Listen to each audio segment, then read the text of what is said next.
Hey there, fellow travelers. Welcome to the Tolkien Road, a long walk through Middle-earth. On this episode, we continue our journey through the Lord of the Rings with Book 6, Chapter 8, The Scouring of the Shire. Before we get started, please head on over to iTunes and leave the Tolkien Road a rating and feedback. It's a great way to show your support for the show and takes less than a minute.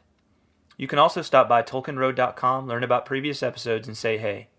Follow us on Facebook at facebook.com/TolkienRoad and on Twitter via @TolkienRoad. Thanks for listening and enjoy. Hello everyone, welcome to the Tolkien Road, Book 6, Chapter 8 of the Lord of the Rings, The Scouring of the Shire. Greta, how you doing? I'm good. How are you, Johnny? I'm good. Good. So, special thanks to our executive producers, Dr. William Hutton and Justine Lloyd, as well as our other generous patrons. If you'd like to contribute to the Tolkien Road, visit us on patreon.com/TolkienRoad. So we're getting pretty darn close to the end. We really are. So the end is nigh. Anything you want to mention before we just dive right in? Let's just dive in. Let's do it. We're late on this episode, so I say let's not make people wait any longer. Yeah, for We've reals. already made them wait long enough, and we're sorry about that. For reals. Life has, Things get busy. crazy. Good, but crazy. Yeah. Yeah. All right, so let's do this. Alrighty then. This is the Scouring of the Shire, yes? Indeed it is. So, we left off last time with the hobbits bidding Gandalf farewell. Right. Right around, just basically, just on the edge of the Shire. Hmm. They were saying goodbye to him. He was going to go visit Tom Bombadil. And now they're continuing their journey back to the Shire. Right. Okay. Yep. And they arrive at the gate of the Brandywine Bridge, right? So, this is Buckland is on the east side of the Brandywine, and then the rest of the Shire is on the west side. So they arrive at the gate, and I'll just read this initial description. At either end of the bridge, there was a great spiked gate, and on the further side of the river, they could see that some new houses had been built. Two-storied with narrow, straight-sided windows, bare and dimly lit, all very gloomy and un-Shire-like.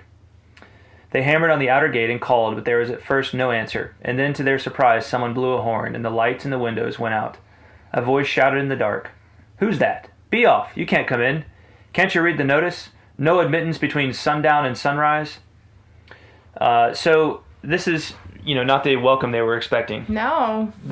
Some Rude awakening. strange gate has been erected at the Brandywine Bridge. And they have a conversation with the individual who shouted at them. Yep. And Mary has to inform him that, well, first of all, they know who this is. It's Hob Hayward. And Mary says to him, "I'm Mary Brandybuck, and I should like to know what all this is about and what a Bucklander like you is doing here. You used to be on the Haygate."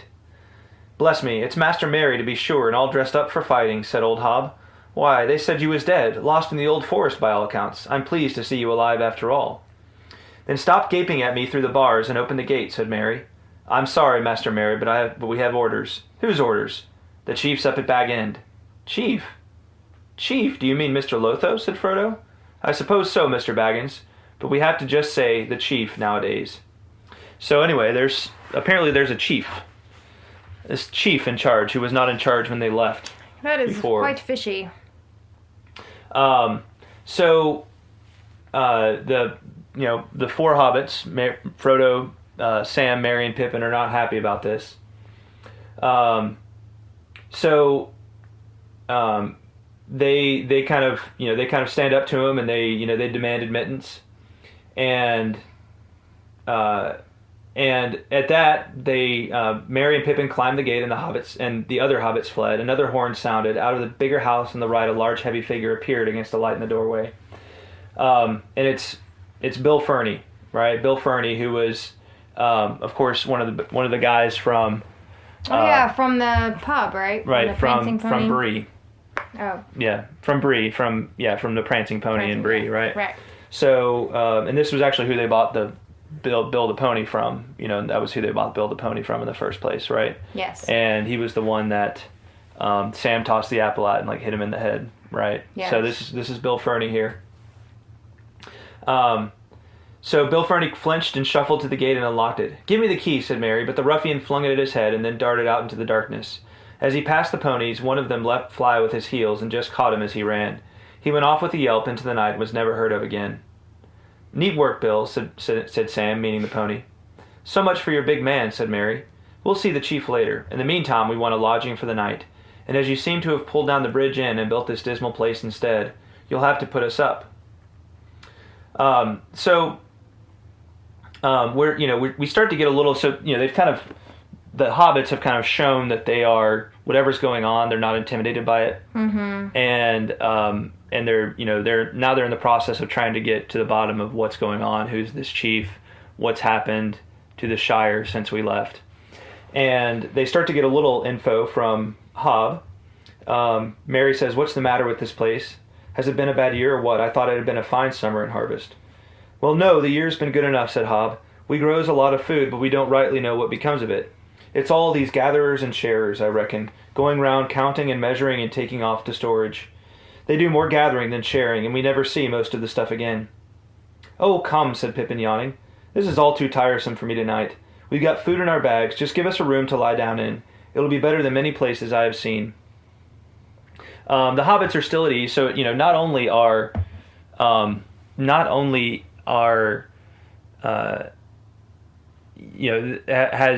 there been this change, but the hobbits they meet just seem very on edge, right? The hobbits they meet seem to be worried that they're going to get in trouble about something, so just everything has changed. Everything that was that was good. I can only imagine how they're feeling. I mean, after everything they've been through, how much they're looking forward to getting home. Right. And to not have it, not only have it not be the way you left it, but have it be in such dismal condition. Right. God, it's like, the one thing they were looking forward to now doesn't exist either, It's interesting because I wrote at the beginning of this chapter, what's this chapter about? What does this chapter mean? And not just on the what happens in the chapter level, but what deeper is going on here, because this is a very odd chapter. Mm-hmm. It was so odd they left it out of the movie completely. And I didn't remember that. Yeah, it's not. There's none of it in the movie. The only thing they say is that some of the imagery in it inspired some of the things that Saruman does to Isengard. Mm-hmm. He kind of scours that land. Kind of destroys that land. But as far as the actual narrative events that happen in this chapter, none of them are in the movies. Interesting. I did not remember that. So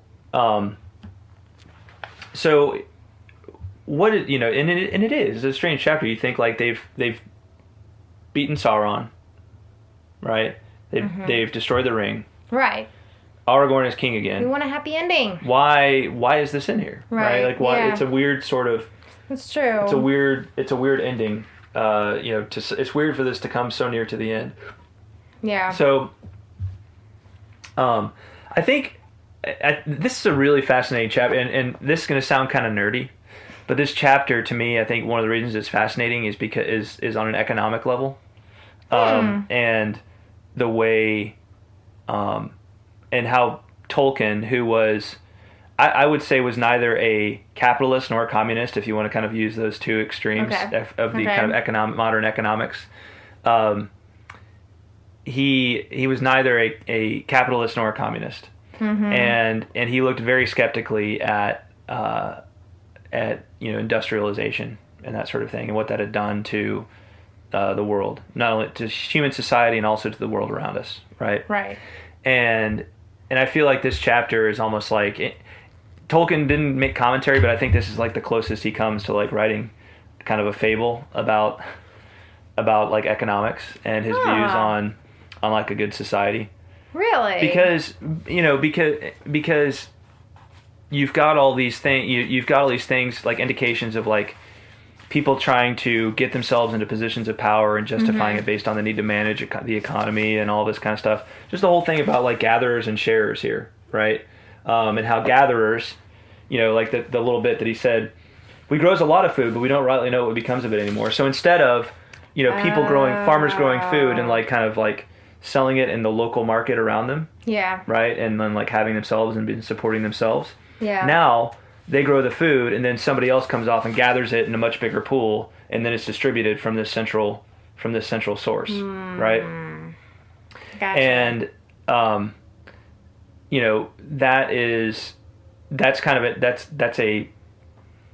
that's a microcosm of a lot of the economic systems that were, explored in the 19th and 20th centuries, right? Yeah. And some of the effects of industrialism. And I really don't want to get in, I'm not qualified to, and nor do I want to really get into all the details of that. I'm not prepared, certainly not prepared for it, but that it is an interesting notion, and I think if you really pay attention to a lot of the things, things people say about the changes that have been made, you'll notice that there's a lot of like commentary in this chapter about what Tolkien thought about industrialism and just economics in the modern age, right? Like our mindset about economics.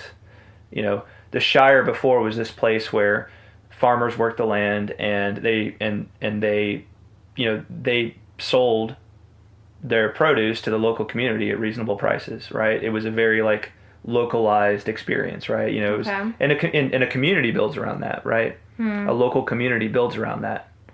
And not everybody is rich, but everybody has enough, right? There wasn't famine, there wasn't these dismal conditions, there wasn't this curiosity about like what happens to the food when it gets gathered, right? Because when you are in a position to gather everything to yourself and then distribute it, you're also in a position to be corrupt with it, right? You're also in a position to use it to your advantage, right? That's true, yeah. You're now in a privileged position, and for somebody who's not a good person, right? For somebody who's not a particularly scrupulous person, right? Not a particularly moral person, they can use that to their advantage, and people justify it all the time on both the left and the right of the political spectrum, right? When it comes to different ways of thinking, right? Yeah. And you see that especially on the right these days, where it's like, well, hey, if you want to be in charge, then hey, you just go you get wealthy, right? You work hard and you get wealthy and you get in a position. And it's like, well, it's not always that easy, right? It's not, the system sometimes works against you, right? Yeah. And those people are just assume, say, oh, you're just a whiner, you don't want to work hard. And it's like, there's a lot of people who have worked really hard to get somewhere in life and never made it there, right? Yeah. It's like, well, sorry.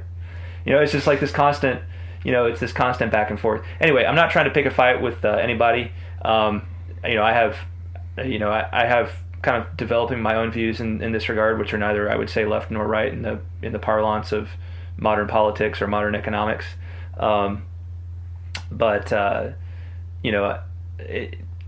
think there's a lot of that going on in this chapter, and so I wanted to bring that up at the outset. I never even picked up on that. Like, it didn't even. That makes total sense, though, now that you mention it. Yeah. I know it does. That's why I said it.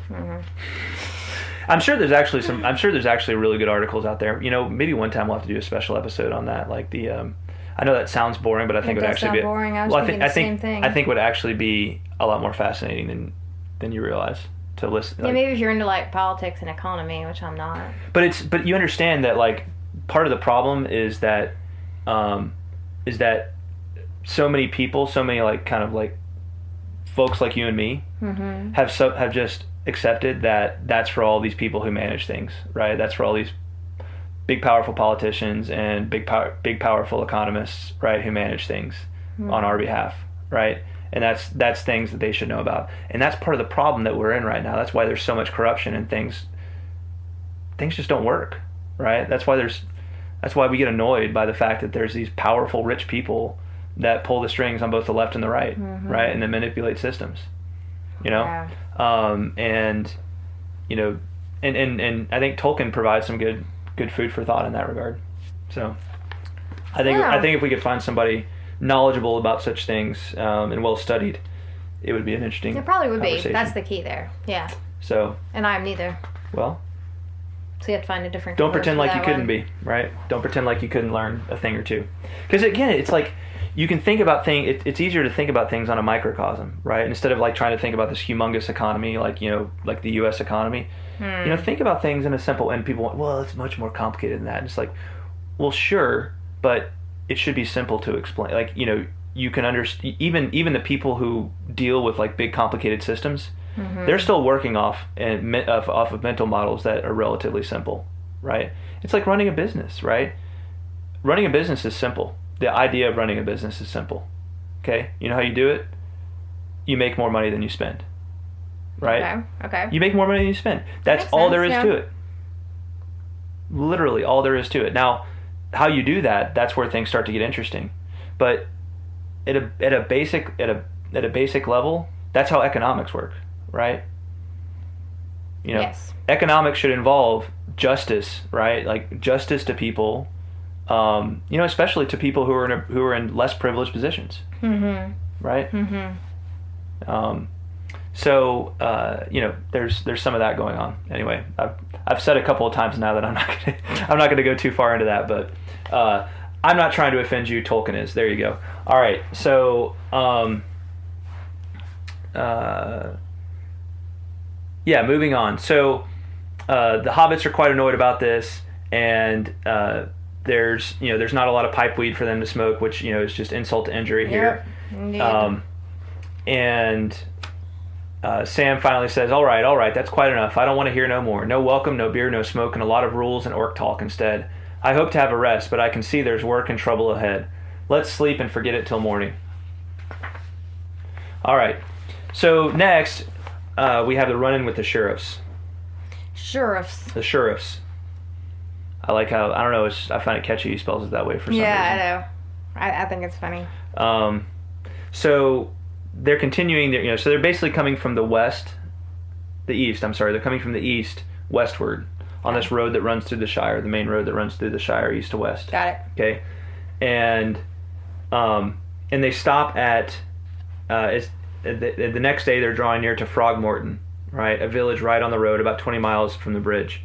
There they meant to stay the night. The floating log at Frogmorton was a good inn, but as they came to the east end of the village, they met a barrier with a large board saying no road. And behind it stood a large band of sheriffs with staves in their hands and feathers in their caps, looking both important and rather scared. What's all this? Said Frodo, feeling inclined to laugh. This is what it is, Mr. Baggins, said the leader of the sheriffs, a two-feather hobbit. You're arrested for gate breaking and tearing up rules, and assaulting gatekeepers and trespassing, and sleeping in Shire buildings without leave, and bribing guards with food. So another thing I want to mention about the last bit was the rules, because they make fun of some of the rules that have been posted, and then they get in trouble here for tearing up the rules, right? And I also like the little commentary about this was a two-feather hobbit, right? Not just one. So he's got rank. It does have like, now that you're bringing all this stuff up, it really does almost have like a I think mocking is too strong of a tone, but it definitely has. It's almost like a what's the word I'm looking for? It's like a when you're like making fun of sarcastic, something. like it's ironic. Not sarcastic. Well, it's like a spoof, but not a spoof. It's like what am I talking about? Like when you like not a farce, but I think I know what you're talking about. It's like when they made that movie making fun of scary movies. Oh yeah, that's like a spoof.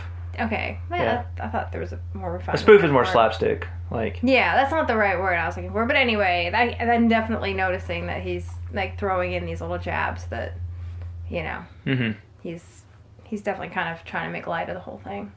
Right. Yeah, and the other reason this makes sense is because he's writing this in a time when those, like, the opposing, the far left and the far right had kind of reached this like ascendancy of power in various parts of the world, and they were doing these sorts of things, right? They were setting up these societies that were just like centralizing everything and for their own particular political motives, right? Yeah. And it's kind of the grinding down of the common man and the individual. Now Tolkien was not an individualist. I think he was very much in favor of like strong communities, but it's this, you're talking about at a local level, right? Like that's the Shire is all these local villages, right? And they have a common defense, but it's not like they have this big centralized government, right, that runs everything. But here now they've got they've come back and they have one now, this huge monstrosity, this Leviathan, right? Yeah. That's kind of centralized and taken all the power and made 2 feather hobbits and 1 feather hobbits and probably 3 feather hobbits, right? Yeah. You know, to try and keep power. Yeah. So. And I like it. I like it here when they just continue to ignore these sheriffs and everything. And the hobbits are making fun of the sheriffs too. Like they're just like, you know, I mean, they're clearly think nothing of what they stand for, or you know, they're copping an attitude with them, and they have every right to. Why don't you read this bit that starts? This is what it is, Mr. Baggins. I might be ahead of you. Hold on, let me see if I can find it. Where is that? This is what it is. Maybe I'm too far back. This is why we should have the same edition. Well, maybe you should just read it. Oh, there it is. Dang, we've only gotten that far so far? Jeez. I was like 4 pages ahead of you. Okay. This is what it is, well, Mr. I will say you've been working on your haiku, so... Well, I'm done with that now. How about you engage with the conversation? I'm engaged. Okay. Yeah. This is what it is, Mr. Baggins, said the leader of the sheriffs, a 2-feather hobbit. You are arrested for gate breaking and tearing up of rules and assaulting gatekeepers and trespassing and sleeping in Shire buildings without leave and bribing guards with food. And what else, said Frodo. That'll do to go on with, said the sheriff leader. I can add some more if you'd like it, said Sam, calling your chief names, wishing to punch his pimply face, and thinking you sheriffs look a lot of tomfools. There now, mister, that'll do. It's the chief's orders that you're to come along quiet. We're going to take you to Bywater and hand you over to the chief's men, and when he deals with your case, you can have your say, but if you don't want to stay in the lockholes any longer than you need, I should cut the say short, if I was you. To the discomfiture of the sheriffs, Frodo and his companions all roared with laughter. Don't be absurd, said Frodo. I am going where I please, and in my own time. I happen to be going to Bag End on business, but if you insist on going too, well, that is your affair. Very well, Mr. Baggins, said the leader, pushing the barrier aside, but don't forget I've arrested you. I won't, said Frodo. Never. But I may forgive you. Now I am not going any further today, but if you'll kindly escort me to the floating log, I'll be obliged. I can't do that, Mr. Baggins. The inn's closed. There's a sheriff house at the far end of the village. I'll take you there. All right, said Frodo. Go on and we'll follow. I just like the part where he says, but don't forget I've arrested you. Right. Yeah. I mean, that is funny to read that. Like, I feel like because clearly the hobbits are the one that win that round, right? Yeah. So it really kind of begs the question of what good are these sheriffs doing here anyway, right? Right. Like, clearly the 2 feathers is not making a difference here. Mm-hmm. Yeah. This is it. You know, it's funny again. It's like it's neat to see the hobbits coming back, and you know Frodo and the Fellowship hobbits coming back, and just not being intimidated by any of this. Mm-hmm. Just kind of walking past it all. Mm-hmm.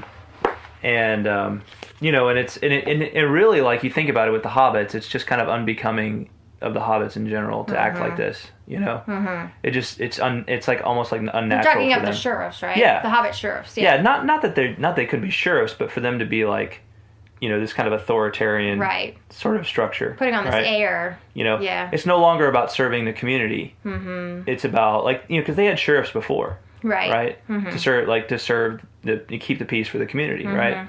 But now it's about serving the authority. Yeah. Right? It's about serving the central authority. You know? Yeah. And that just seems unnatural for them, right? Yeah. It doesn't seem to fit.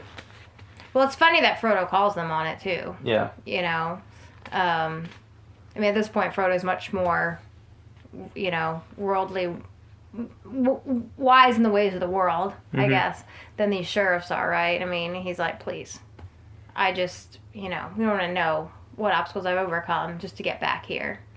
and there's no way I'm going to let you treat me like this. Right. So good for Frodo for standing up for himself, because I know I wouldn't have the guts to do that. Right. Yeah. I'd be like, oh, you're authority over me. He's kind of been all the way into Mount Doom and everything at this point. So doesn't bother him too much. He's grown a very thick skin. So we're gonna, if I skip anything you want to talk about, let me know. But I'm gonna fast forward just a bit to when they hit Bywater. Okay. And Bywater is just a few miles to the east of Hobbiton, so they're getting really close to home at this point. And it says, the travelers trotted on as the sun began to sink towards the white downs far away on the western horizon. They came to Bywater by its wide pool, and there they had their first really painful shock. This was Frodo and Sam's own country, and they found out now that they cared about it more than any other place in the world. Many of the houses that they had known were missing. Some seemed to have been burned down. The pleasant row of old hobbit holes in the bank on the north side of the pool were deserted, and their little gardens that used to run down bright to the water's edge were rank with weeds. Worse, there was a whole line of the ugly new houses all along poolside, where the Hobbiton Road ran close to the bank. An avenue of trees had stood there. They were all gone, and looking with dismay up the road towards Bag End, they saw a tall chimney of brick in the distance. It was pouring out black smoke into the evening air. Sam was beside himself. "I'm going right on, Mr. Frodo," he cried. "I'm going to see what's up. I want to find my gaffer." "We ought to find out first what we're in for, Sam," said Mary. "I guess that the chief will have a gang of ruffians ready. We had better find someone who will tell us how things are around here." But in the village of Bywater, all the houses and holes were shut, and no one greeted them. They wondered at this, but they soon discovered the reason of it. When they reached the Green Dragon, the last house on the Hobbiton side, now lifeless and with broken windows, they were disturbed to see half a dozen large, ill-favored men lounging against the end wall. They were squint-eyed and sallow-faced. "Like that friend of Bill Ferny's at Bree," said Sam. "Like many that I saw at Isengard," muttered Mary. So, they see that this is when they first really get the indication of the scouring that's gone on, right? Here's this place, used to be kind of this, beautiful Shire-esque place of Bywater, and it's been kind of ravaged. Whole line of ugly new houses all along the poolside where the Hobbiton Road ran close to the bank. It's almost like somebody's taken this village and turned it into a slum. Just turned it into, turn it into the projects, right? Like, this is not a happy place. This is not certainly not an outwardly happy place. Right. Yeah. So we have some little, indication of that here. So they have a little bit of a run-in with these ruffians here, which are, these men. Right, these are not hobbits; they're men. "Where do y'all think you're going?" one of them says. "There's no road for you any further. And where are those precious sheriffs?" "Coming along nicely," said Mary. "A little footsore, perhaps. We promised to wait for them here." "Garn, what did I say?" said the ruffian to his mates. "I told Sharkey it was no good trusting those little fools. Some of our chaps ought to have been sent." So we get the indication that there's somebody named Sharkey who's also involved in this. And then we have a little conversation as well about Lotho, who we talked last time. Yes, yeah, he's related to Frodo. Right, he's the son of Lobelia. Right. Lobelia Sackville Baggins, I believe is her name. Right. Yes. And they had sold Baggin to Lotho when they left. Right. Lotho had been the one that had taken over Bag End. So he's basically Frodo's cousin, right? He's basically one of Frodo's, distant cousins. And they've kind of thought that he's behind this. He must be the chief and that sort of thing, because he was just always sort of a bad dude to them. And they ask about, they mention Lotho. "I'm on my way to call on Mr. Lotho, and he may be interested to hear of them too."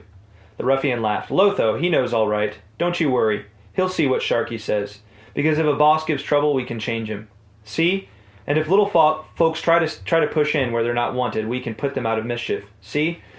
So another thing that's going on here is that Lotho is kind of the puppet, right? He's the puppet ruler, apparently, because they're like, well, if we don't like the way that the leader of the Shire is running things right now, we can replace him, right? Yeah. So this Sharkey seems to be the one really behind everything, and he's got his ruffians who are kind of keeping. So they say that the hobbits are in charge, but really the hobbits aren't in charge, right? Yeah. The Sharkey and his ruffians are in charge, Yeah. Here. Yeah. So I like when Pippin though. Pippin stands up to them, and again, it's not just the Hobbit, the Fellowship hobbits aren't intimidated. Mm-hmm. It's just that it's like they have a new stature, right? Like with the things they've been through and the company they've kept now, right? They almost just laugh at this stuff, right? It's like it's like shoe fly, Yes. That's their perspective. That's a good analogy. Yeah. Like, dude, we were just like hanging out with the king for like the last several months. Well, and so on that note, let's see if you want to read. This was too much for Pippin. Do you see where that is? This was too much for Pippin. His thoughts went back to the field of Cormallen, and here was a squint-eyed rascal calling the ring-bearer Little Cockawhoop. He cast back his cloak, flashed out his sword, and the silver and sable of Gondor gleamed on him as he rode forward. "I am a messenger of the king," he said. "You are speaking to the king's friend, and one of the most renowned in all the lands of the West. You are a ruffian and a fool. Down on your knees in the road and ask pardon. I will set this troll's bane in you." The sword glinted in the westering sun. Merry and Sam drew their swords also and rode up to support Pippin. But Frodo did not move. The ruffians gave back. Scaring Breland peasants and bullying bewildered hobbits had been their work. Fearless hobbits with bright swords and grim faces were a great surprise, and there was a note in the voices of these newcomers that they had not heard before. It chilled them with fear. "Go," said Merry. "If you trouble this village again, you will regret it." The three hobbits came on, and then the ruffians turned and fled, running away up the Hobbiton road.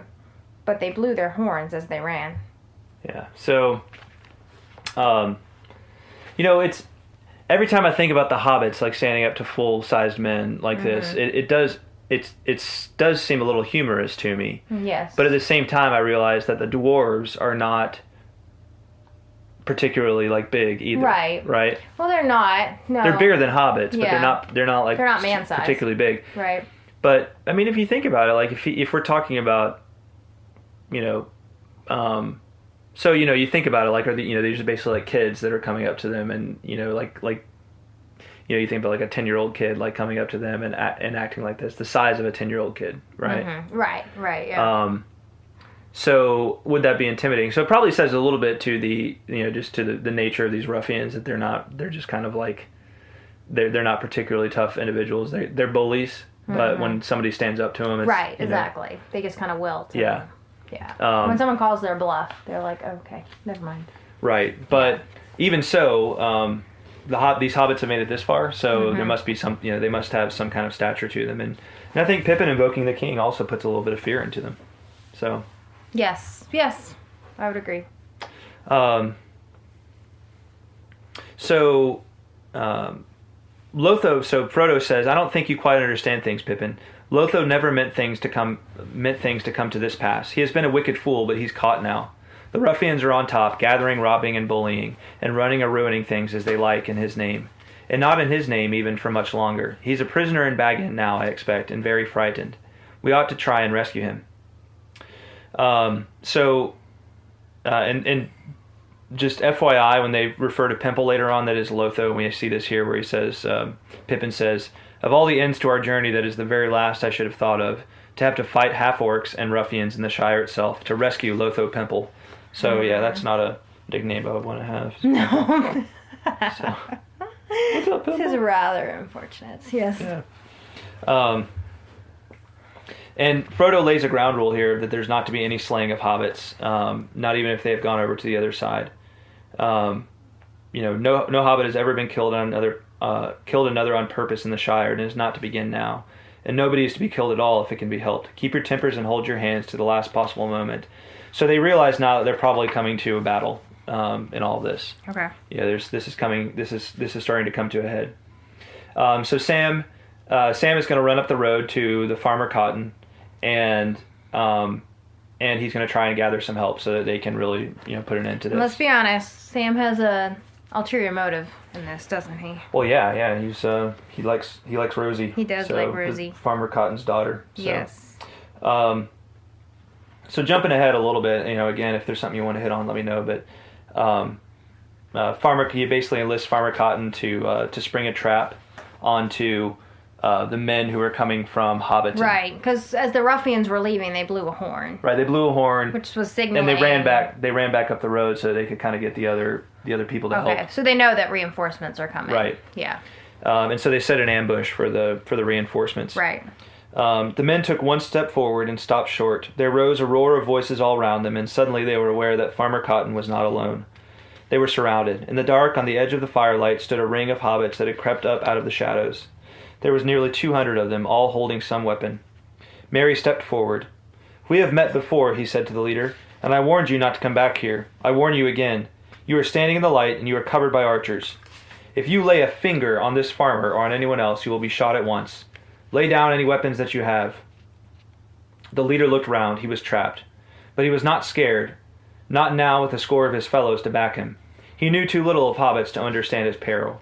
Foolishly, he decided to fight. It would be easy to break out. So, here's this. So the man is thinking like, okay, even though there's lots of these hobbits, I'm still much bigger than they are, and this won't be a hard fight for me, right? Right. And Tolkien basically says here in his narration, he says, the hobbits are made of much sterner stuff than most people realize. Right? They look small, but when you put them to a fight, they can do some damage. Yeah. Yep. And that they really do. So this guy made a foolish decision. He did. He chose poorly. Yes. So, with a long knife in his left hand and a club in the other, he made a rush at the ring, trying to burst out back towards Hobbiton. He aimed a savage blow at Merry, who stood in his way. He fell dead with 4 arrows in him. That was enough for the others. They gave in. Their weapons were taken from them, and they were roped together and marched off to an empty hut that they had built themselves, and there they were tied hand and foot and locked up under guard. The dead leader was dragged off and buried. So they're going to continue their journey up the road a little bit further, and we learn a little bit more from Farmer Cotton about what's been going on. "It all began with Pimple, as we call him," said Farmer Cotton, "and it began as soon as you'd gone off, Mr. Frodo. He'd funny ideas, had Pimple. Seems he wanted to own everything himself and then order other folk about. It soon came out that he already did own a sight more than was good for him, and he was always grabbing more, though where he got the money was a mystery. Mills and malt houses and inns and farms and leaf plantations. He's already bought Sandy Man's mill before he came to Bag End, seemingly. Of course, he started with a lot of property in the South Farthing which he had from his dad, and it seems he'd been selling a lot of the best leaf and sending it away quietly for a year or two. But at the end of last year, he began sending away loads of stuff, not only leaf. Things began to get short, and winter coming on too. Folk got angry, but he had his answer. A lot of men, ruffians mostly, came with great wagons, some to carry off the goods south away, and others to stay, and more came. And before we knew where we were, they were planted here and there all over the Shire, and were felling trees and digging and building themselves sheds and houses just as they liked. At first goods and damage were paid for by Pimple, but soon they began lording it around and taking what they wanted. So, So where are these people coming from? They're coming up from the south, right? Okay. So they'd come up from the south, where men live, and down in the south. Okay. In the south regions. They may have even come all the way from the Southlands, like south of Gondor, right? So they may have been, journeying, because some of the descriptions are reminiscent of the descriptions of some of the men who fought on the side of Sauron, right? Gotcha.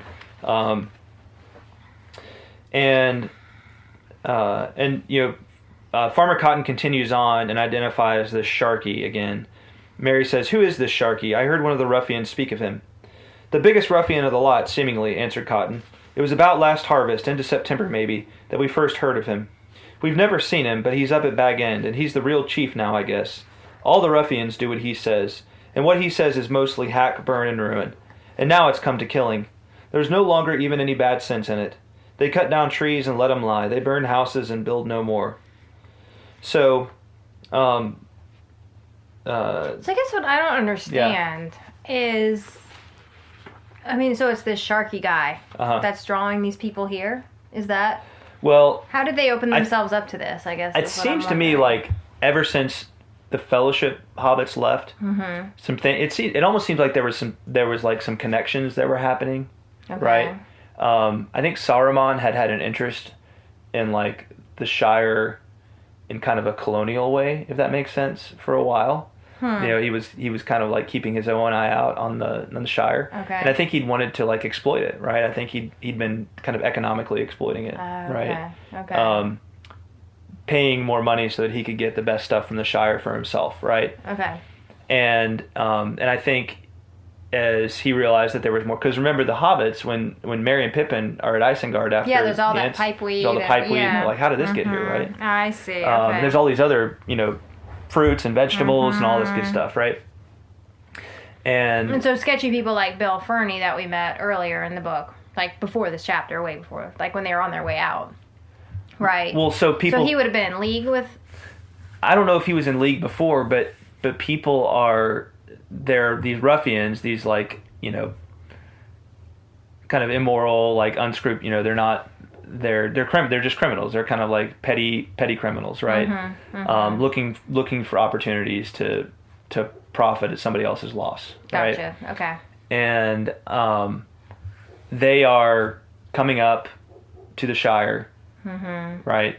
So it's almost like Saruman had been kind of like finding men to sort of go up there. As he realized there was more good stuff to kind of plunder, right? I see. He started sending men up there to do things, and he's like, who's going to stop me, right? I've got men against the hobbits.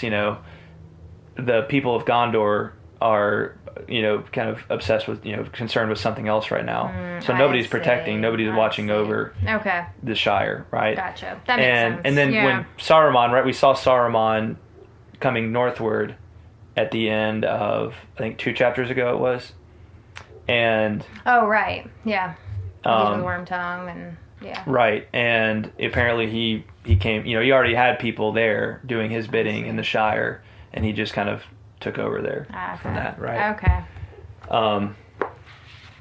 So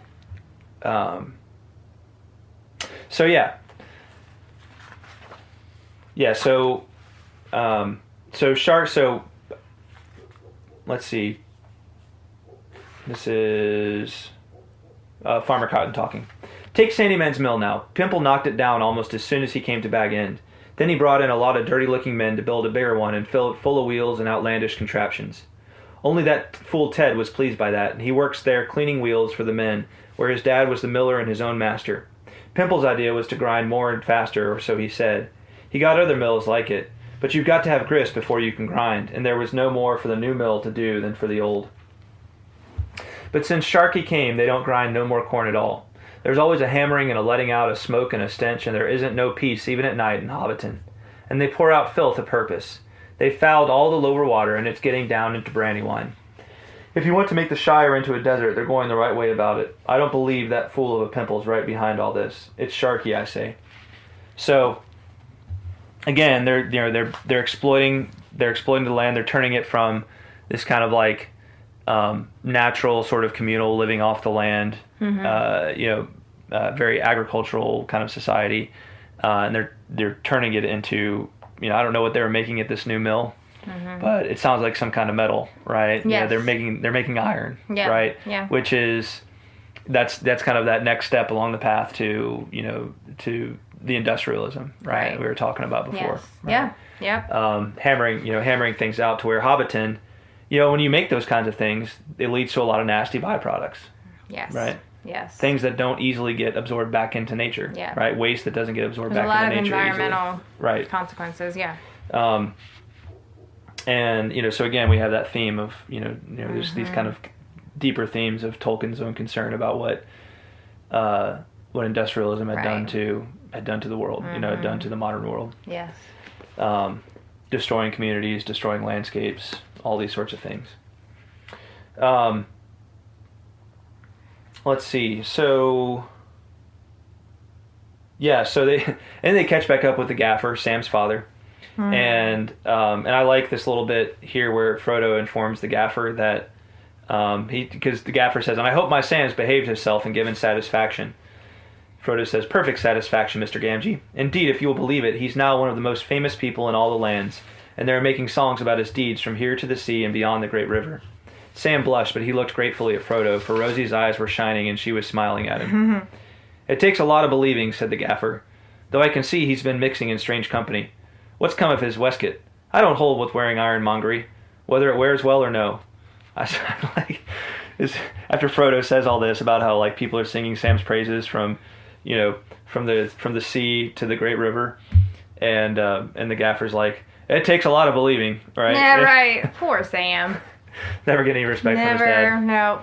Yeah. Like, it's like, what else can I do, Dad? Like, but what does it matter to him? Right, at this exactly. point? He knows. Rosie thinks he's and Rosie Rosie's thinks he's eyes pretty are cool. shining, so that's all that really matters That's to right. Sam. All of this leads into the Battle of Bywater. So basically it comes down to they realize that they're going to have kind of this final standoff with the men, with the ruffians. And Did we skip over something? Because I'm wondering. Well, you tell me. Well, I feel like maybe we did because they get all these people from all these distant lands to come and help, right? Like the Tooks come and the people So from... I think Merry and Pippin had gone to gather people from other places, right? Gather some hobbits from other places. Oh, I see. They didn't blow a horn or anything like the other people did. Well, Merry was blowing a horn. Merry was blowing the horn of Rohan. Oh, the Horn of Rohan. Okay. And that would have summoned some people? The Horn of Rohan? Well, it does in the particular battle because that's the battle signal, but no, I mean they went to places and gathered people to come to Bywater, right? I see. So why was he blowing the horn? He's blowing the horn here to tell people to start the attack, right? Oh, Okay. I see. Okay, so they actually physically went and rode and recruited. Right. Got it. I see. Okay. So here we are, Battle of Bywater. Well, you have walked into a trap, said Merry. Your fellows from Hobbiton did the same, and one is dead and the rest are prisoners. Lay down your weapons. Then go back 20 paces and sit down. Any who try to break out will be shot.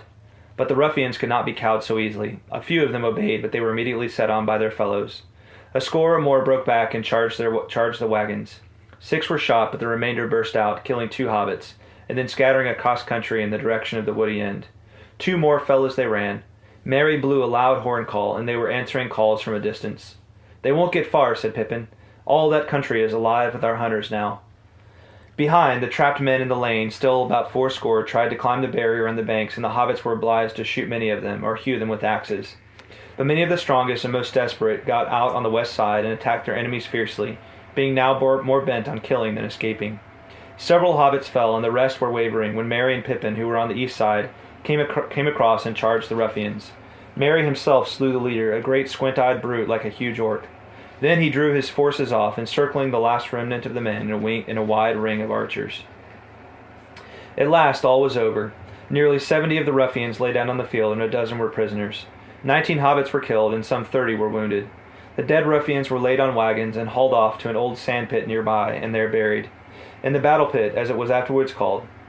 The fallen hobbits were laid together in a grave on the hillside, where later a great stone was set up with a garden about it. So ended the Battle of Bywater, 1419, the last battle fought in the Shire, and the only battle since the Greenfields, 1147, away up in the North Farthing. So this is the Battle of Bywater, which really puts an end to this force, and so as they enter into Hobbiton. We get another. It says it was one of the saddest hours in their lives. Do you want to read that a little bit there? Where? It was one of the saddest hours in their lives. It was one of the saddest hours in their lives. The great chimney rose up before them, and as they drew near the old village across the water, through a row of new mean houses along each side of the road, they saw the new mill in all its frowning and dirty ugliness. A great brick building straddling the stream, which it fouled with a steaming and stinking outflow. All along the Bywater road every tree had been felled. As they crossed the bridge and looked up the hill, they gasped. Even Sam's vision in the mirror had not prepared him for what they saw. The old grange on the west side had been knocked down, and its place taken by rows of tarred sheds. All the chestnuts were gone. The banks and hedgerows were broken. Great wagons were standing in disorder in a field beaten bare of grass. Bagshot Row was a yawning sand and gravel quarry. Bag End up beyond could not be seen for a clutter of large huts. "They've cut it down!" cried Sam. "They've cut down the party tree!" He pointed to where the tree had stood, under which Bilbo had made his farewell speech. It was lying lopped and dead in the field, as if this was the last straw. As if this was the last straw. Sam burst into tears. It's a big tree like that, to cut it down is like that. I could see why Sam would be so upset about that, because for all the other things, you can rebuild houses, you can but something like a tree, especially a tree that's like a kind of a centerpiece. Yeah, you just can't put it back. No, right? you can't. It's hundreds of years old. Yeah. Yeah. I mean, it's grown special over time, right? It's got its own character. Unlike a house, it's a living thing. Right. Right. Yeah, totally. So you get his distress here. Absolutely, especially their experience now with the Ents and Treebeard. I think they. Oh, I know. Sam wouldn't have experienced it anyway. But yeah, I think they've just come to appreciate nature a lot more.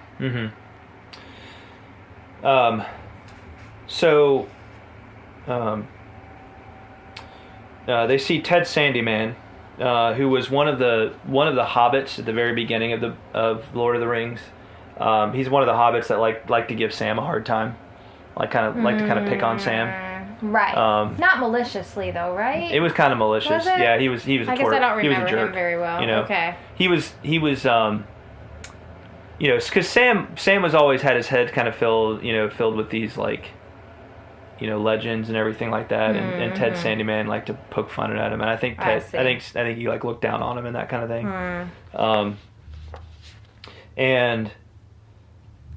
Sam says, "No time for washing, but time for wall propping. But see here, Master Sandyman, I have a score to pay in this village, and don't you make it any longer with your jeering, or you'll foot a bill too big for your purse." Ted Sandyman spat over the wall. "Garn," he said, "you can't touch me. I'm a friend of the boss's, but he'll touch you all right if I have any more of your mouth." "Don't waste any more words on the fool, Sam," said Frodo.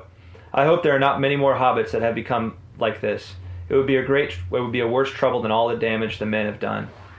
"You are dirty and insolent, Sandyman," said Merry, "and also very much out of your reckoning. We are just going up the hill to remove your precious boss. We have dealt with his men." Ted gaped, for at that moment he first caught sight of the escort that, at a sign from Merry, now marched over the bridge. Dashing back into the mill, he ran out with a horn and blew it loudly. "Save your breath," laughed Merry. "I've a better." Then lifting up his silver horn, he winded it, and its clear call rang over the hill. And out of the holes and sheds and shabby houses of Hobbiton the hobbits answered, and came pouring out, and with cheers and loud cries they followed the company up the road to Bag End. So they go up expecting, again, that they're going to find Lotho. And who do they end up finding but Saruman? They find Saruman, and it turns out that he's Sharky. Apparently Sharky comes from Sharku, which means old man. Right. So that's where the funny nickname to us came from, of Sharky. I wonder if they saw this coming at all. I wonder if they suspected that might be who Sharky is. I don't think the hobbits did. I know I didn't. Yeah. So I just didn't know if they... Yeah. Yeah. I don't think the hobbits... It's kind of a surprise. Right. Yeah.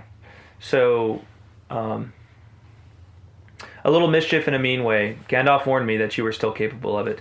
"Quite capable," said Saruman, "and more than a little. You made me laugh, you hobbit lordlings, riding along with all these great people, so secure and so pleased with your little selves. You thought you had done very well out of it all, and could now just amble back and have a nice quiet time in the country. Saruman's home could be all wrecked, and he could be turned out, but no one could touch yours. Oh no, Gandalf would look after your affairs."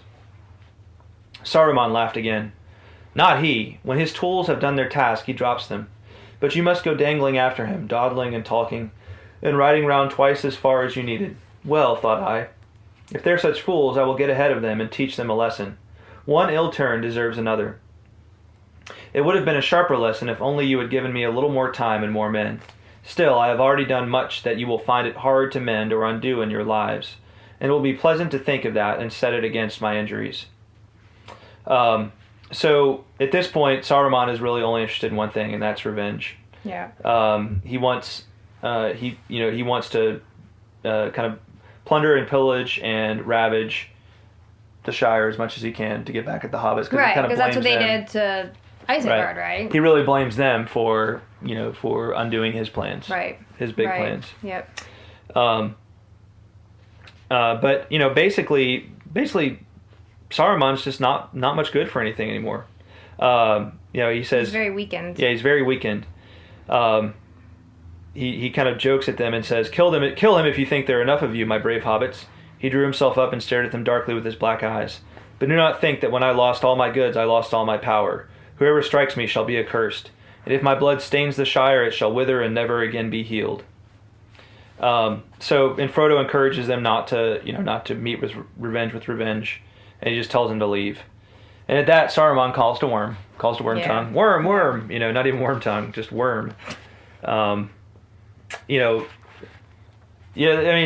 and Wormtongue have just fallen into this kind of like wretched state at this point, where, there's just no dignity left to them at all. Yeah. And Saruman's treating Wormtongue like a dog at this point, Worm. Yeah, that's right, he is. Well, he was doing that even when we saw him a couple chapters ago. Right.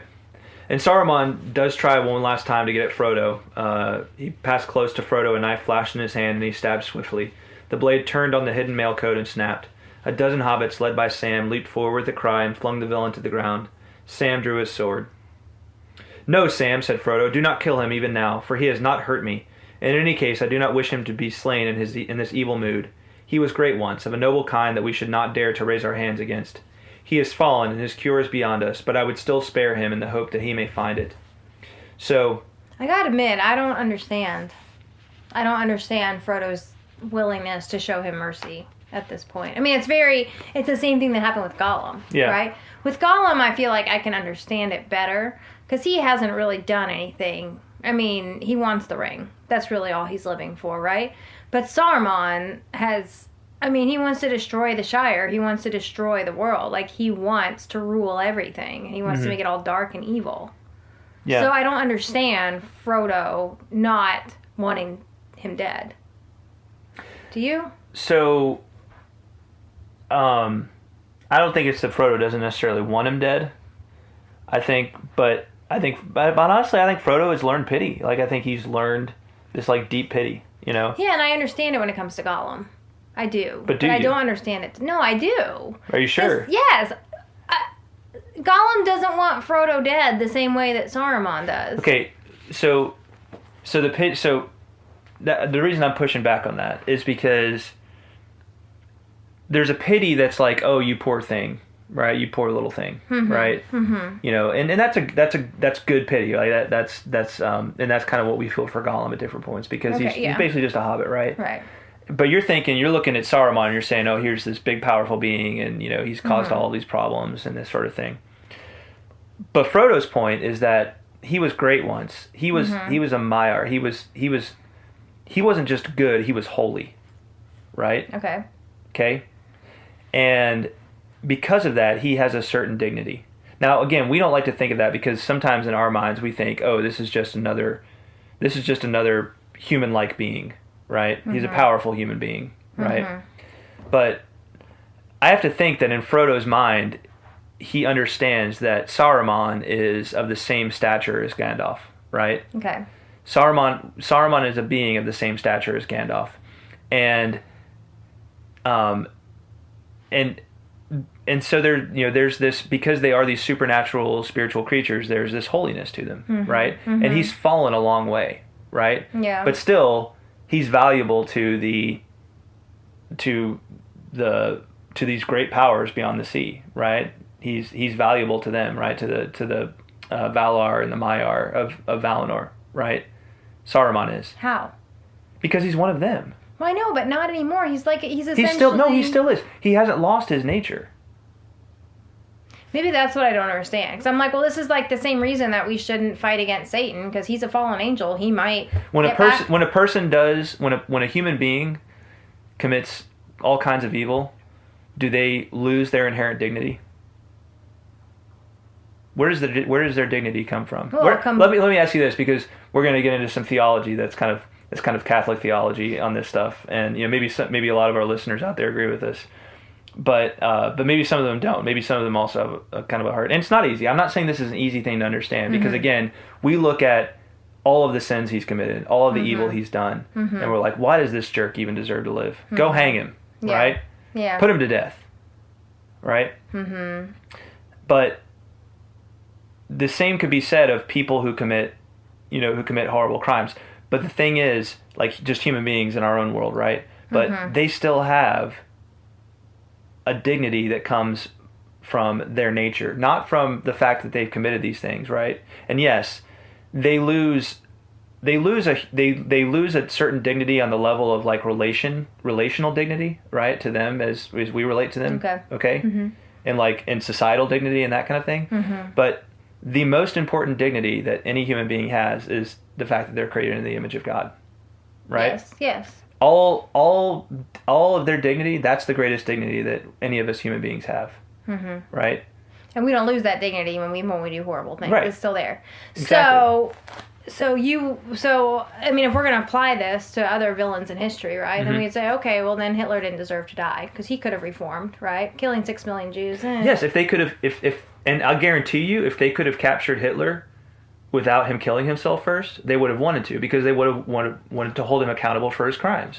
Yeah. Right? Yeah, but they probably would have put him to death. Maybe afterwards. I'm not saying that necessarily they would have. Again, so we're getting into the whole capital punishment question. Right, we are. Something I really didn't think we'd get into. Yeah. But as Catholics, we don't agree with the death penalty, right? Because of that very reason. Right? Because it takes away the human dignity, their God, their image, because they're made in the image of God. Right. Exactly. Okay. Yeah.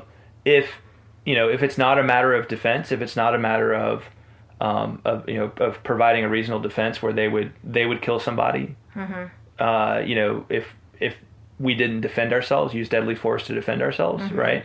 Then, and that's why we, as Catholics don't assent to the death penalty. Right. But here, he clearly tries to kill Frodo.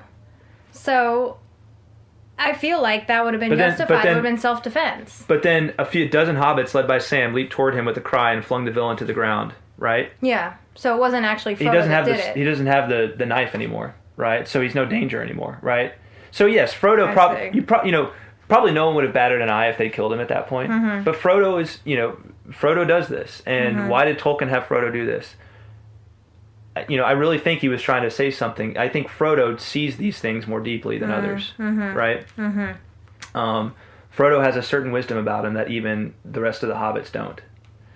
And, this could come from the fact that he spent so much time with Gandalf, right? He spent far more time with Gandalf than any of them had.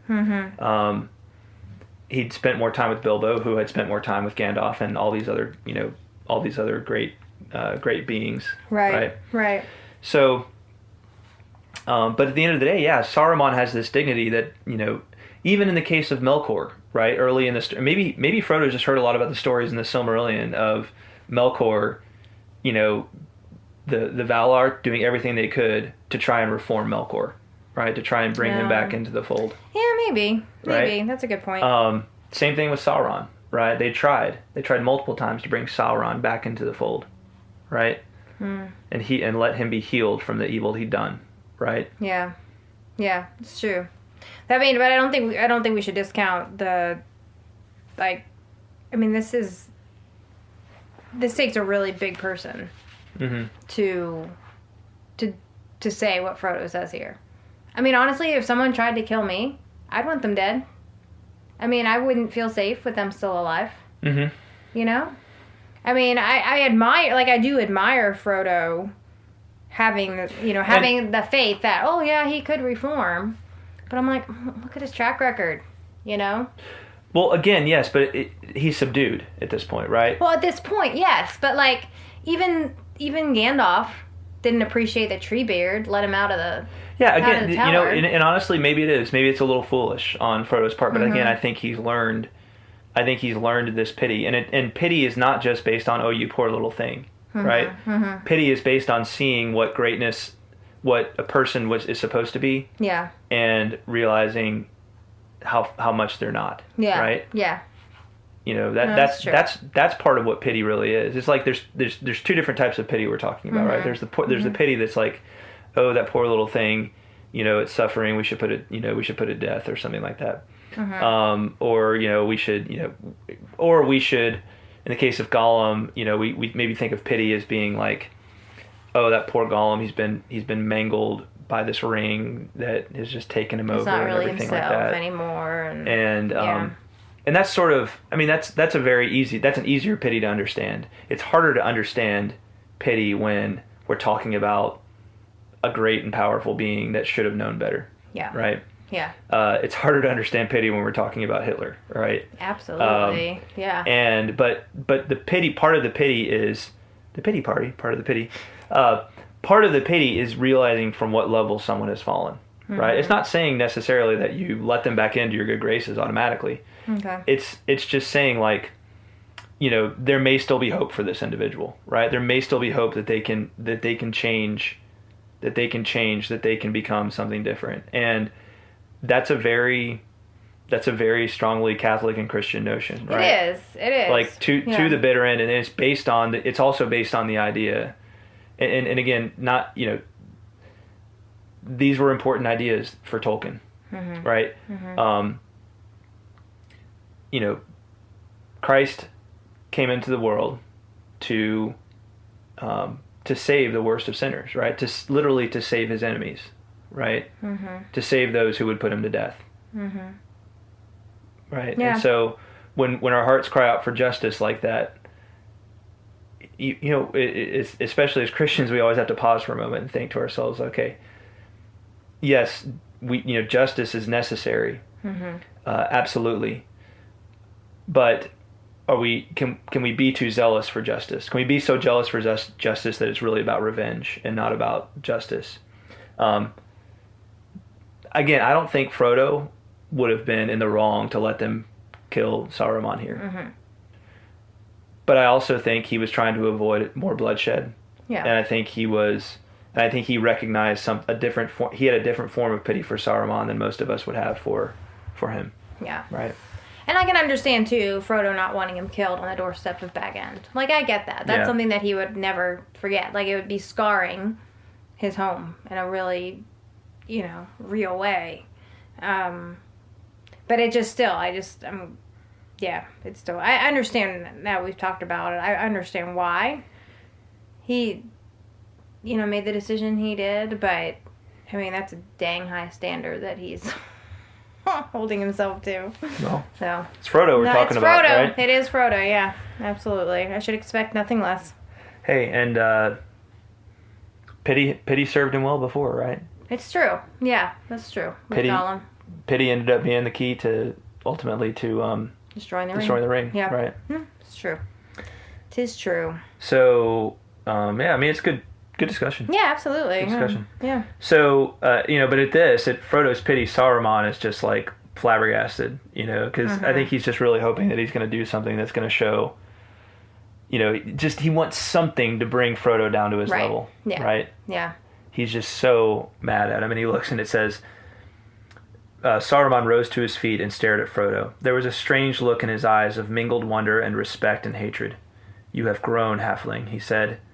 "Yes, you have grown very much. You are wise and cruel. You have robbed my revenge of sweetness, and now I must go hence in bitterness, in debt to your mercy. I hate it, and you. Well, I go, and I will trouble you no more. But do not expect me to wish you health and long life. You will have neither. But that is not my doing. I merely foretell." And even at that, Frodo tries to tell Wormtongue that he doesn't need to follow him. But at that, Saruman says, "Oh, really? Well, Wormtongue killed Lotho, right?" And he said, Wormtongue's like, "Well, you told me to, right? You know, you made me do it. You know, poor Wormtongue." Yeah. And Saruman says, "Worm killed your chief, poor little fellow, you nice little boss. Didn't you, Worm? Your nice little boss, didn't you, Worm? Stabbed him in his sleep, I believe. Buried him, I hope. Though Worm has been very hungry lately. No, Worm is not really nice. You had better leave him to me." A look of wild hatred came into Wormtongue's eyes. "You told me to. You made me do it," he hissed. Saruman laughed. "You do what Sharky says, always, don't you, Worm? Well, now, he says, follow." He kicked Wormtongue in the face as he groveled and turned and made off. But at that, something snapped.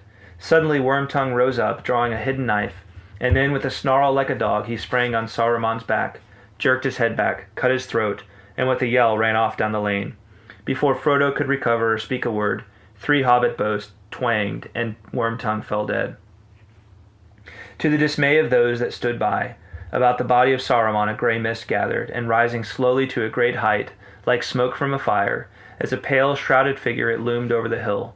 For a moment it wavered, looking to the west, but out of the west came a cold wind, and it bent away, and with a sigh dissolved into nothing.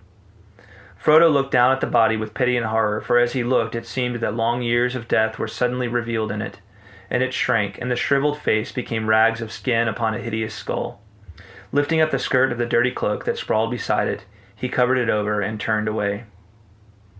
So is that, like the soul I think of so. Saruman, that mist? Yeah. Okay. And I read an interesting thought that said, because the soul rises up, but out of the west comes a cold wind, and it bent away, and with a sigh dissolved into nothing, right? Mm-hmm. So this wind comes out of the west, right, from the direction of Valinor. So was that Manwë like rejecting Saruman, right? Not welcoming him back. Yeah. That's an interesting thought. Yeah. It's also very similar to the end of Sauron, if you think about it, right? Because the same thing kind of happened with there was like that cloud that rose up. Oh, right. And then it got blown away. Yeah, that's true. That's true. Anyway. Huh. And that's the end of that, said Sam. A nasty end. I wish I needn't have seen it, but it's a good riddance. And the very last end of the war, I hope, said Merry. I hope so, said Frodo and sighed. The very last stroke. But to think that it should fall here at the very door of Bag End. Among all my hopes and fears at last, I never expected that. I shan't call it the end till we've cleared up the mess, said Sam gloomily, and that'll take a lot of time and work. All right. Well, that's that. Alrighty, let's do some haiku. Let's do it. Oh, wrong one. Whoa. There it is. Yeah.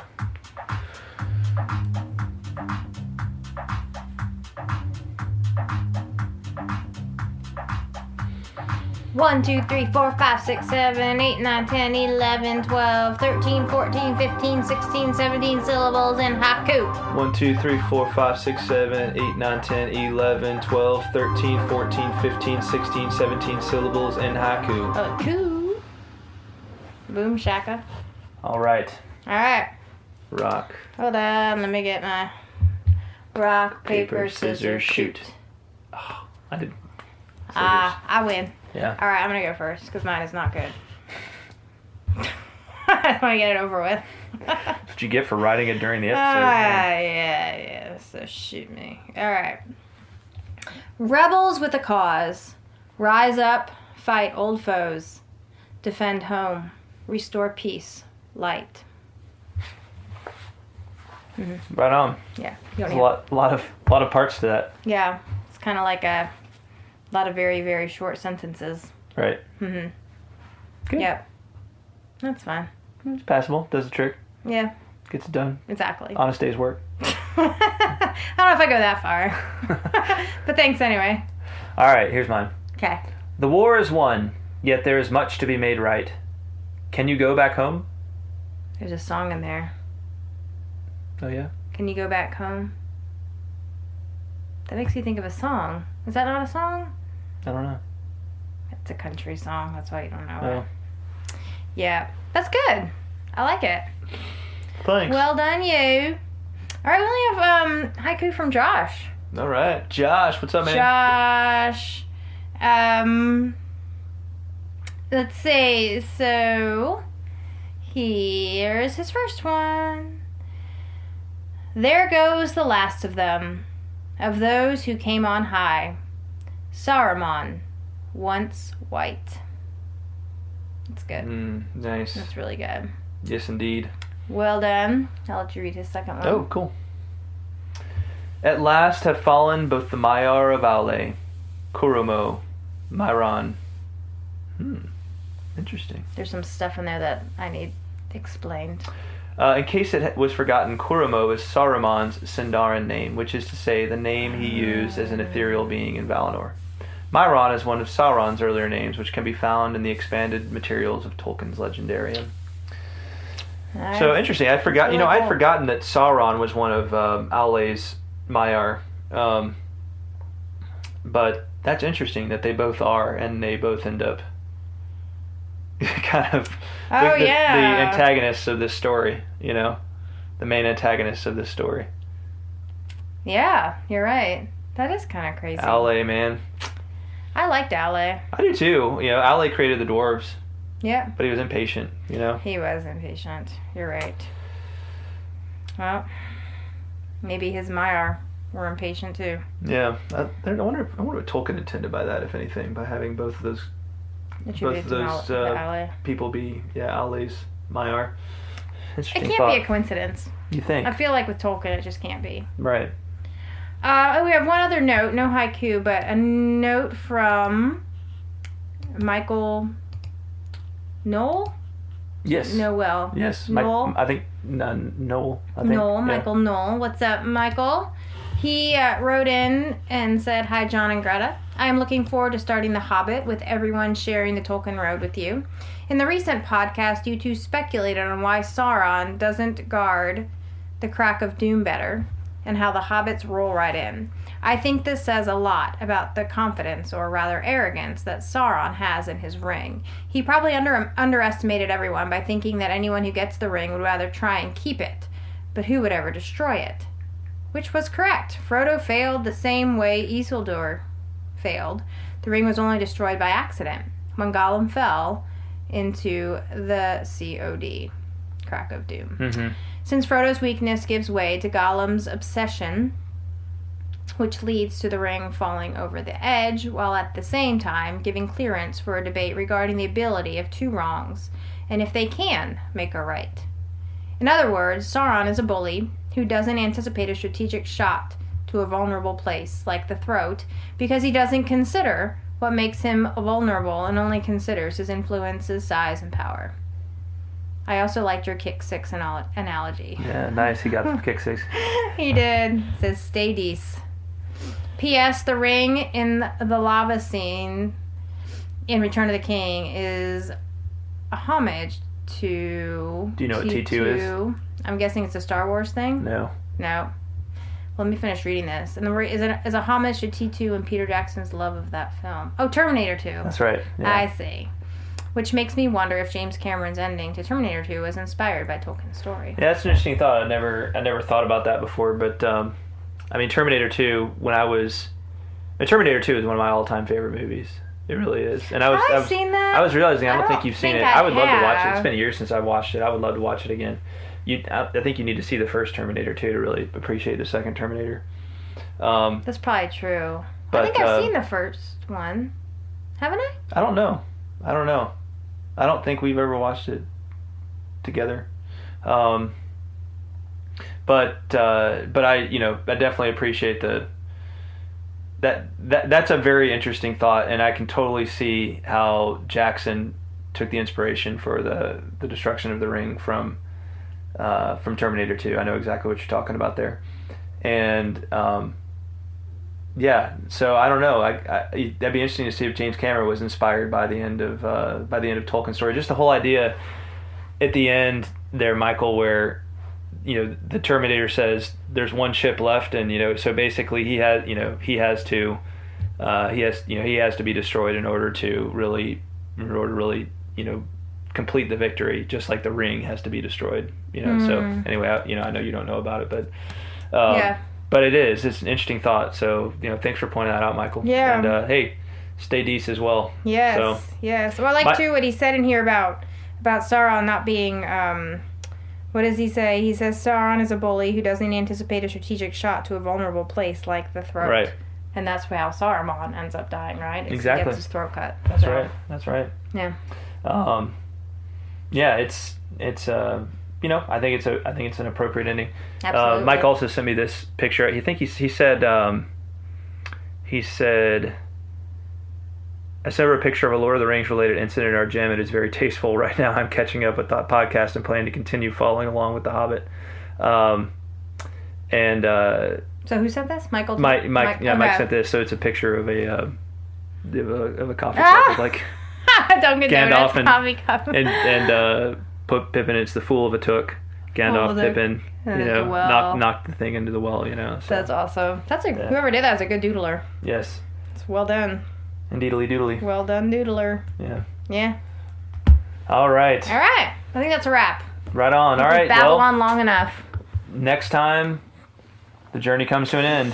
this incredible journey through the Lord of the Rings. About time, gosh. So, yeah. What's it called? A quadume? Quadume. Cut something. The long ending. The after the. Oh, the denouement. Is that what it is? Okay.